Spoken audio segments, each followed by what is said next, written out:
As I watch and analyze this BYU football program on tape, there is one thing that stands out above everything else, I feel like, that has powered this magical season to this point. Could it continue? I absolutely hope so, and we're talking about why. It's all ahead on today's show.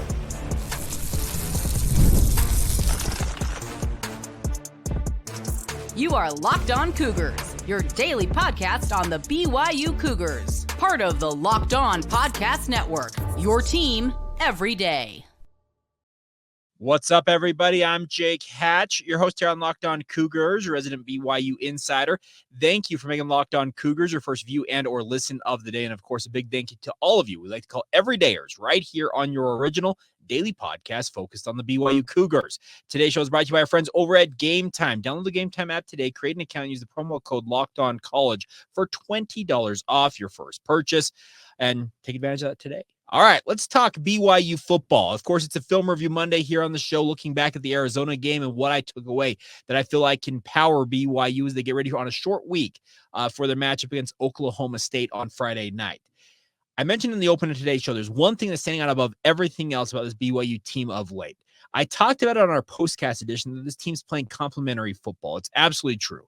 The offense is feeding the defense feeding the offense. The special teams is doing its part as well to power the other two sides of the ball. But what I love, what I'm seeing from BYU is it's not that long ago that Kalani Sitake, I'm even thinking about just last season, was talking about the fact we've got to get adequate power 4 level depth into this football program. Jay Hill's been a broken record on that. Kalani has talked about it. And I've heard it so often from this BYU staff that in some ways I feel like myself, I'm including myself in this conversation, scoffed at the idea when they talked about the fact that they felt like they got better depth this year into the football program, saying, okay, I'll believe it when I see it. That was my whole mentality. It's kind of been my whole mentality about this team. I don't have to look very far away to look at what it takes to build up what I believe is true power 4 level depth, and that's the University of Utah. It took them a number of years to get it done. The one thing that they never had at Utah when they made the transition from the Mountain West to the Pac-12 was they never had the transfer portal. What I have seen from this BYU football team is that they have used the transfer portal to great effect. They have gone out on the recruiting trail and have absolutely nailed a lot of these evaluations of the young men that they have brought into this football program over the past 2 to 3 years. And more importantly, the internal development of these athletes has been absolutely incredible. I've got to give a massive tip of the cap to the BYU strength and conditioning staff. We're looking at guys like Dr. Skylar Main, Colby Clausen, the former BYU linebacker himself. Even look at Ryan Phillips and his strength staff. Those guys work to keep guys healthy, building strength, also working on their athleticism, speed, the whole facet of everything that you want when it comes to high-level athletes. It's been revolutionary for this BYU football program. And what is showing up time and time again so far this season is I am seeing more depth than I would have ever expected coming into the season for this BYU football program. I'll give you a case in point. Rewatching this game against Arizona, I watched a guy wearing the number 45 on the defensive line for BYU absolutely bearing down on Noah Fafita multiple times in this game. I'm not going to lie, watching the game live, I had to say, okay, who's number 45? Pull out my little trusty speed card. It's Viliami Buha, of course, the son of BYU defensive tackles coach Sione Buha.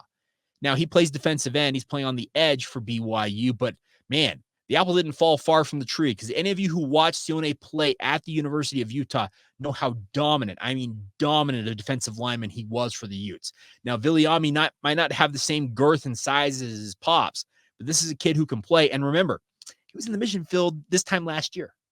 It's really, truly impressive that a guy like Viliami Buha is coming in and making an impact as a true freshman off of a mission for the Church of Jesus Christ of Latter-day Saints. So that's just one case in point. I am seeing depth pop up everywhere. Bruce Mitchell, for all intents and purposes, as I figured it was coming into training camp, was a third-string offensive lineman. All he's done since entering the lineup against Kansas State is put on performance after performance after performance.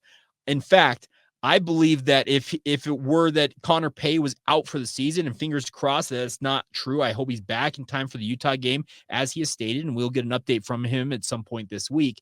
But if he were done for the year, I'd actually rest pretty easy knowing that Bruce Mitchell was handling the center duties. Could there be a regression to the mean maybe with him? Possibly, but what he's done so far against, we're talking power 4-like opposition, He's shown himself to be quite adept at playing offensive line. I'm truly loving the fact that BYU has got this depth and it's paying off in spades. Once again, I include myself. I scoffed at it. I said, okay, that's cute. You guys think you guys got the depth because it didn't feel like they had it, but it has absolutely proven itself so far this season. Now they're halfway through this slate of games.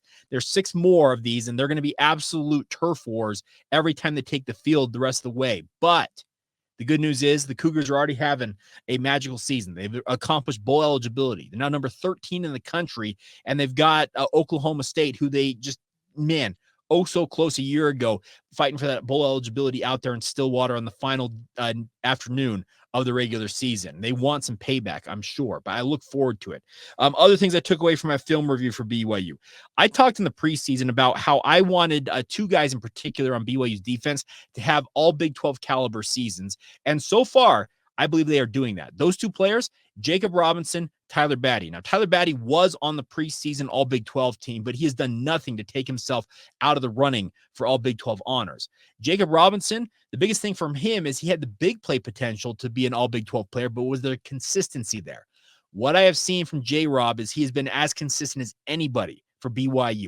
He plays both corner spots, inside and outside. That's more the nickel back is what we call it when it comes to BYU at that inside corner spot, the slot corner, if you want to use that NFL parlance on it. Really impressed with what he has shown so far.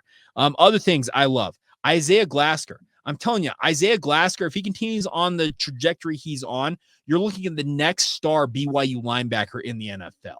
It's nothing against Jack Kelly. It's nothing against Harrison Taggart because I think both of them have potential to end up like that. But I'm telling you, Isaiah Glasker's height, weight, speed ratio, his production, he put on a KVN-esque performance against Arizona. I don't invoke the name of Kyle Van Noy very often because Kyle Van Noy single-handedly won games for the BYU Cougars. But I'm telling you, Isaiah Glasker, he looks like the next just sensational linebacker that some team's going to scoop up maybe in the 5th or 4th round, much like Fred Warner. And look what Fred Warner's accomplished. He's on a Pro Football Hall of Fame career trajectory right now with the San Francisco 49ers. I'm telling you, Isaiah Glasker was absolutely everywhere in that game. Other things I liked in this. Oh, I have been pretty harsh on BYU's running backs most of the season. And I feel like for good reason because their vision, it's been lacking at times. And it's affected BYU's output on the ground. One of the guys that I have harped on the most is Hinckley Rapati, but I got to give a tip of the cap to Hinckley. His time on the shelf recovering from injury gave him extra time to watch film, apparently, because I thought his vision against Arizona, by and large, absolutely incredible. Now, the turnover, the fumble he had late in the game, that's inexcusable. And I'm sure Harvey Unga is going to have a lot to say about that in the moment and also have plenty to say in film review because you cannot carry the ball that lackadaisical where it's kind of coming away from your body. It's got to be high and tight against your shoulder pads there, young man.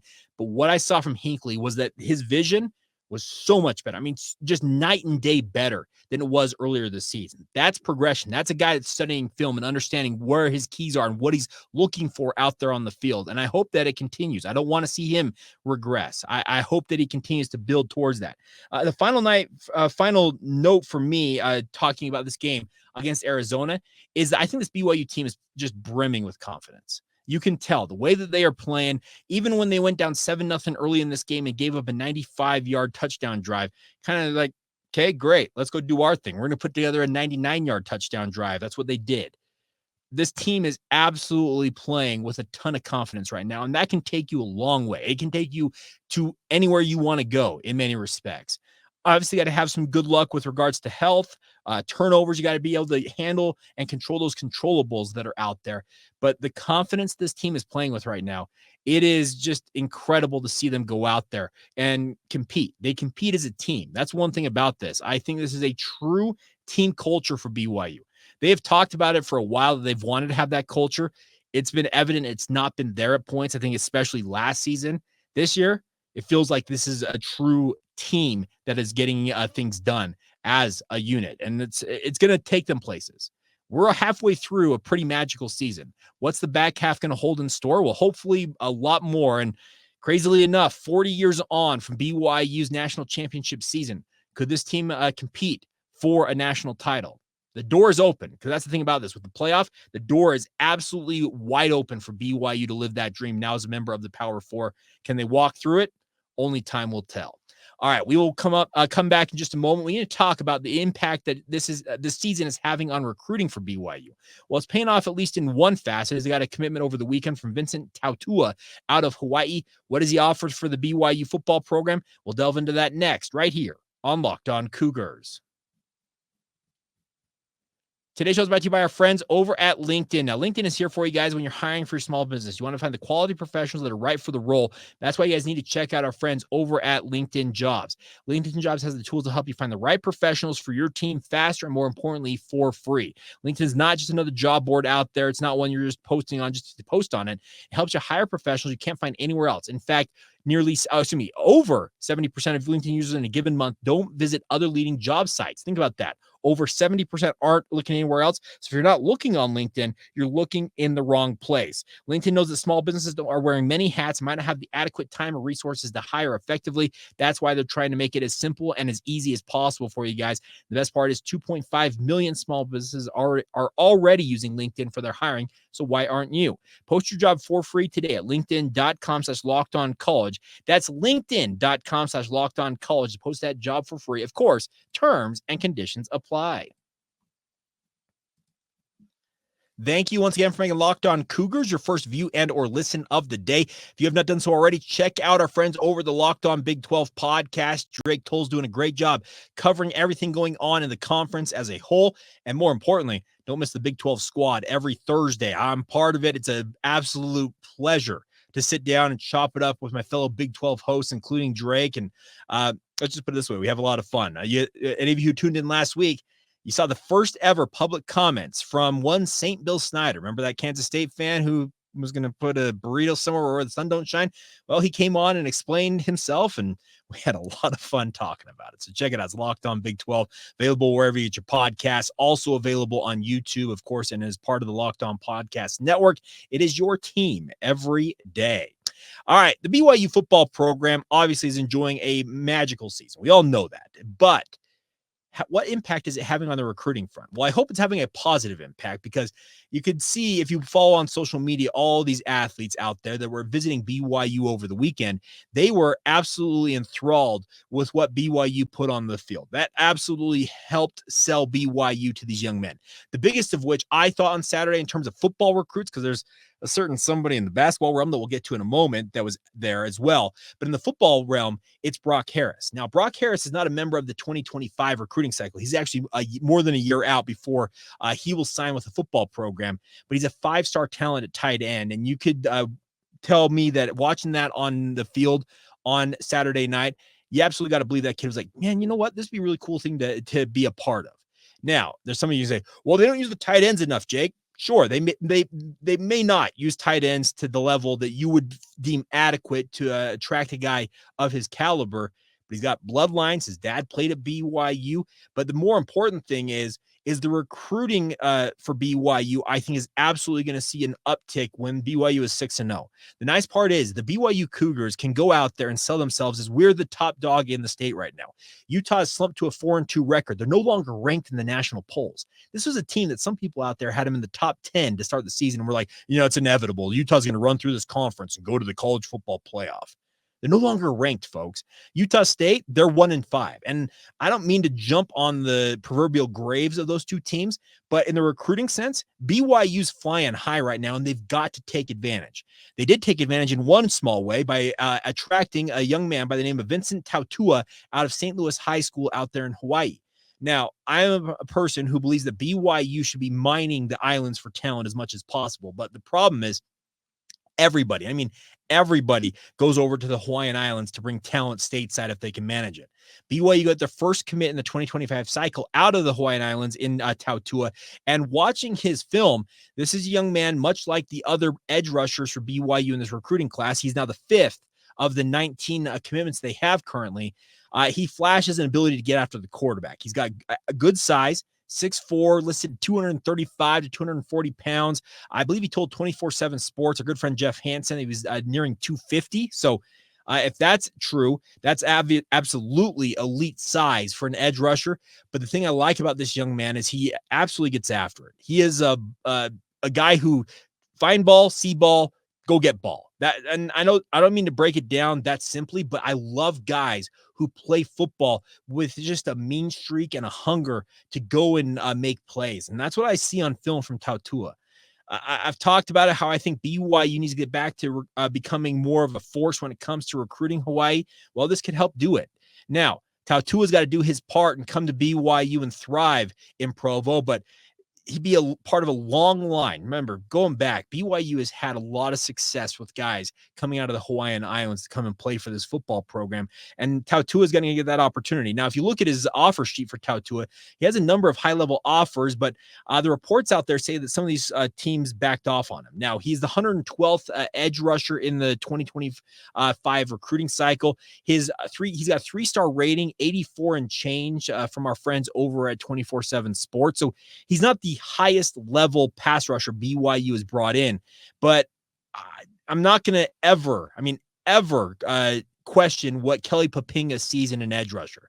Funny enough, I was reading from Jeff Hansen that Tautua had an opportunity to catch up with Fred Warner on Saturday night at this game. And by the way, Tautua was on an official visit to BYU this past weekend. So that obviously played a role in him picking the Cougars as quickly as he did. But he had a chance to catch up with Fred Warner. And if I'm Fred Warner, I'm telling him, hey, that guy that is recruiting at Kelly Papinga, he got me to the NFL. Kyle Van Noy got him to the NFL. Alani Fua got him to the NFL.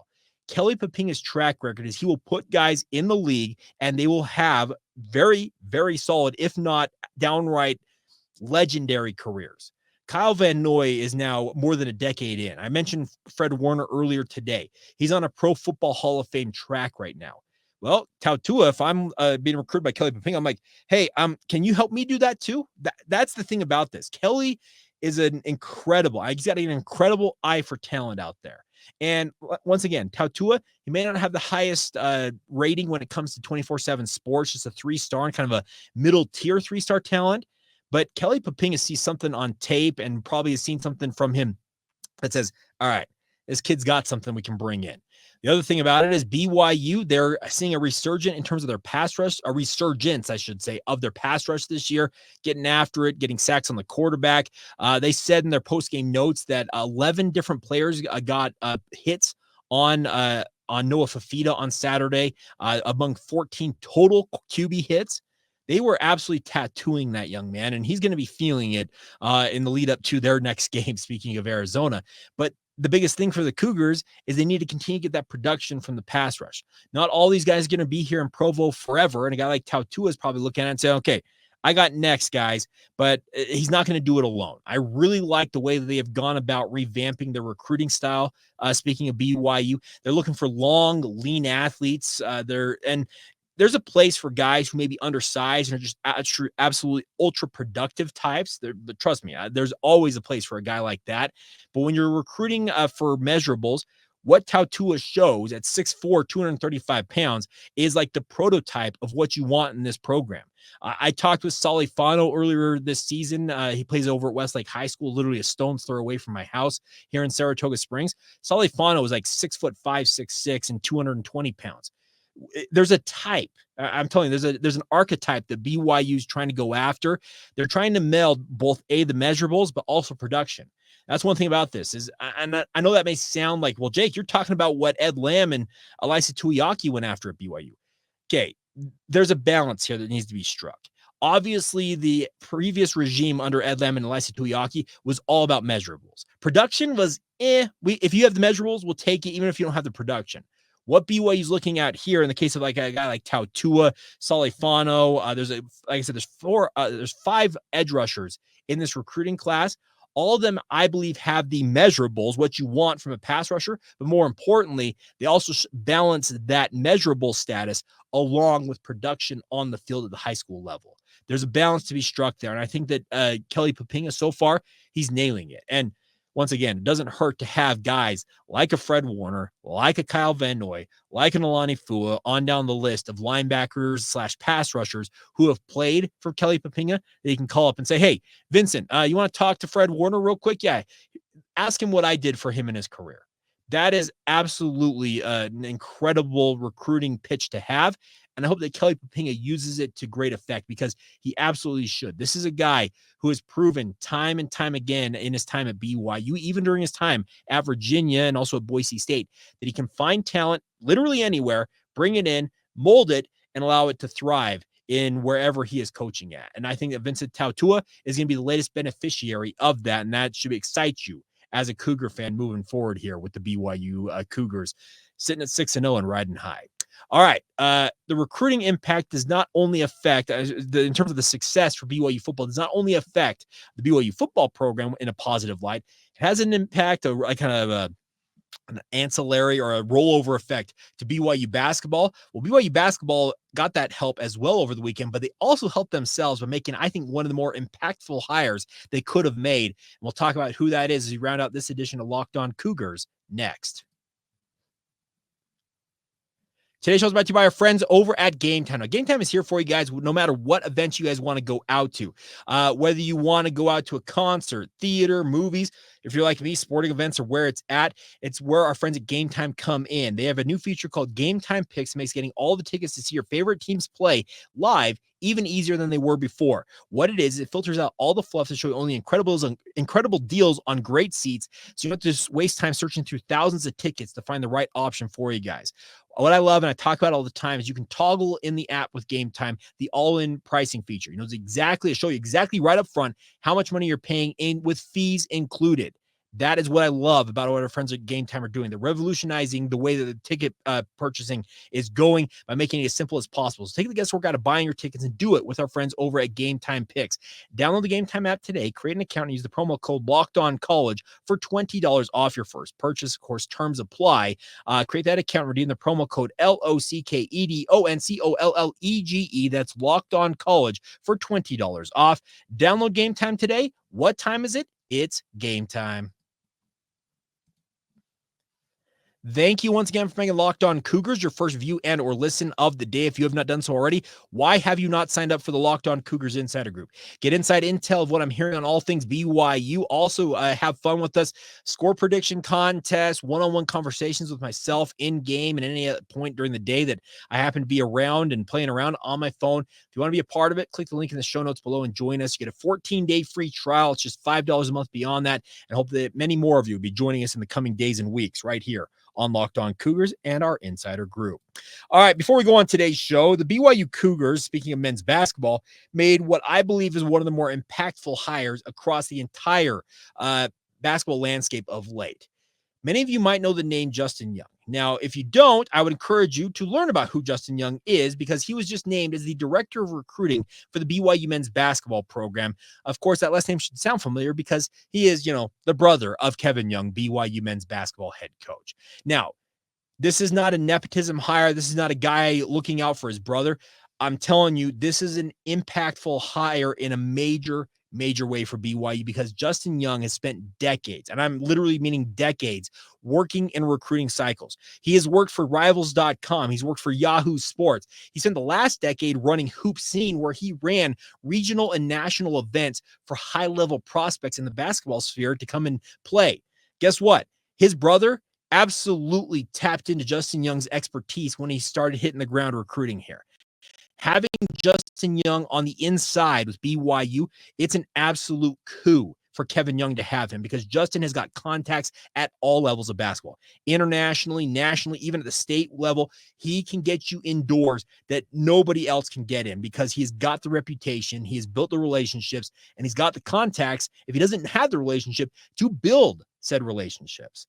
Obviously, BYU is in hot pursuit of AJ Dybantsa. JJ Mandaquit was also out at BYU on official visits this past weekend, and I'm telling you, that crowd Saturday night, I think, made a major impression on AJ Dybantsa and JJ Mandaquit. I don't proclaim to have any inside intel as to what those two players are thinking and or what they will choose in the recruiting sphere, but having guys like Justin Young who understand the dynamics of recruiting in the modern age is going to go a long way to helping Kevin Young, hopefully, I'm saying this like fingers crossed, bring in AJ Dybantsa to the BYU football program.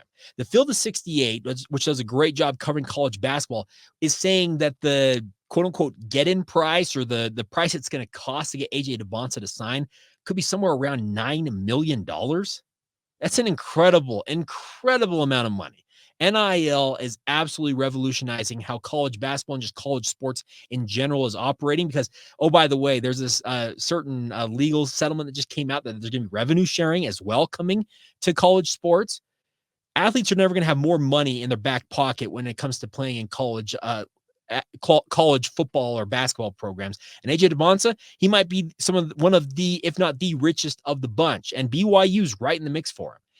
Justin Young knows what it's going to take. He's talking to people at the national and local recruiting levels. He's building relationships with high school coaches and helping foster relationships that BYU's on-court coaches can go out and recruit to. I think this hire, we're talking about a hire that's some to the level of what I think like Adrian Wojnarowski going to St. Bonaventure is.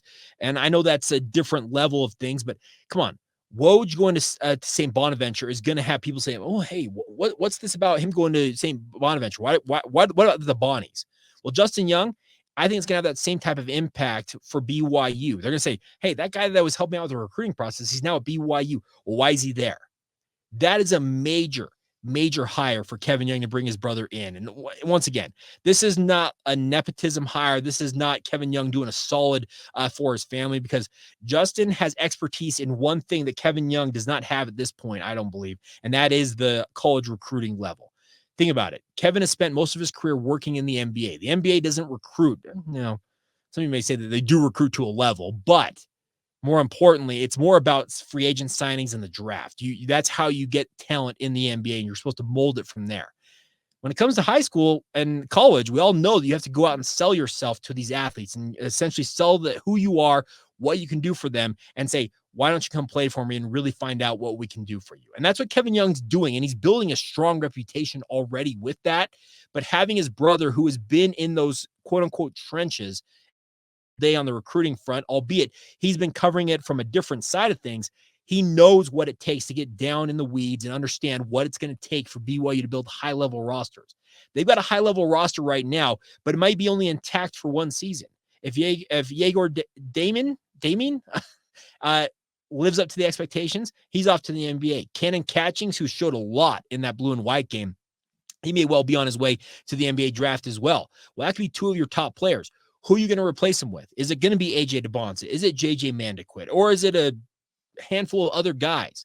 That's where Justin Young comes in. And I believe that his hire, it is as impactful a hire as I can really think about for BYU. And Kevin Young's hire alone was impactful for the BYU basketball program. Just look at what he's done in the short time he's been running the BYU men's basketball program. But I think Justin Young's hire, it may be as impactful as any the BYU men's basketball program has made since bringing Kevin Young to BYU. So I think it's a master stroke. Another one of those things you can have a feather in the cap of Kevin Young once again. He's probably going to have a lot of feathers in that cap at this point. But if it pays off with AJ Dybantsa signing with the Cougars, JJ Mandaquit, Caleb Wilson, there's a bevy of other high-level talents that BYU's after, Xavier Staten. The biggest thing is the Cougars, they're in on a lot of high-level athletes. Could Justin Young be that guy that can come in, foster the relationship, and tell guys, hey, I picked this place. I got out of the recruiting sphere to do this because I believe in what BYU can do for you. That may help some guys tip the table in favor of BYU. And if it has the impact I believe it's going to have, we're talking a revolutionary. I'm truly a revolutionary change for BYU basketball, and Kevin Young stands to be a major beneficiary of it. And once again, could be as quickly as in the next couple of months getting the top-rated athlete. We're talking like a literal game-changing type commitment from a guy like AJ Dybantsa, and I would love nothing more than to see that go down. It'd be so much fun to track all that, because think about the eyeballs that would be cast upon BYU if AJ Dybantsa, who has a perfect 100 rating from 24/7 Sports, we're talking the type of rating LeBron James had before he went to the NBA straight out of high school. That's the type of talent that AJ Dybantsa has, and if BYU can get that to Provo, hey, it's going to be some really halcyon type days for the BYU Cougars. All right, that's going to do it for this edition of Locked On Cougars. Really do appreciate all y'all who reach out. Do want to give a quick shout out to my younger brother, McKay. He's celebrating his birthday today. I know he's a fairly regular. I hope he's an everydayer, but maybe he's not. Just happy birthday, McKay. Hope you have a great day, and love you, bro. And I hope you guys are all doing well, no matter where you're at. Even if by the way, if it's your birthday on October 14th, happy birthday to you as well. But nonetheless, a big thank you to all of you for your support of the podcast. As always appreciate you guys making it your first listen of the day. More importantly, appreciate all of you who like to call everydayers right here on the Locked On Cougars podcast.